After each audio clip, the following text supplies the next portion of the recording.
Mister Asif Chowdhury, চিৎকার করছো কেন? এটা কোনো বার বা বক্তৃতার মঞ্চ নয়, এটা ভদ্রলোকের বাড়ি। ভদ্রলোক? আপনি কেমন ভদ্রলোক আজ আমি জেনে গেছি মিস্টার আসিফ চৌধুরী। যাকে আমি পছন্দ করি, যাকে আমি ভালোবাসি, আমার সেই ভালোবাসাকে হত্যা করার জন্য আপনি ভারতে গুন্ডা পাঠিয়েছেন। সেরাম, তুমি কাকে কি বলছো?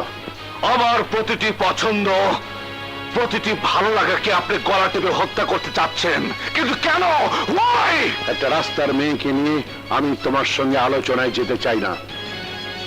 কাকে আপনি রাস্তার মেয়ে বলছেন? মৌকে? যে নিজের আত্মসম্মানবোধ বাঁচানোর জন্য কঠিন দারিদ্রতাকে হাসি মুখে মেনে নিয়েছে, তাকে? মৌ গরিব হতে পারে, কিন্তু রাস্তার মেয়ে নয়।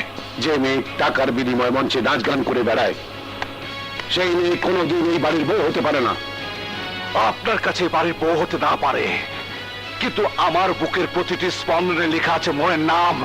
মৌ আমার জীবন, মৌ আমার বেঁচে থাকার একমাত্র অবলম্বন।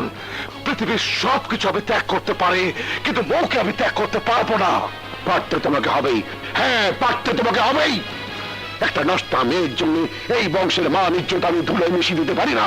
মিস্টার আসিফ, মৌকে নিয়ে আর একটা কটু কথা বললে আমি ভুলে যাব আপনি আমার জন্মদাতা পুরুষ।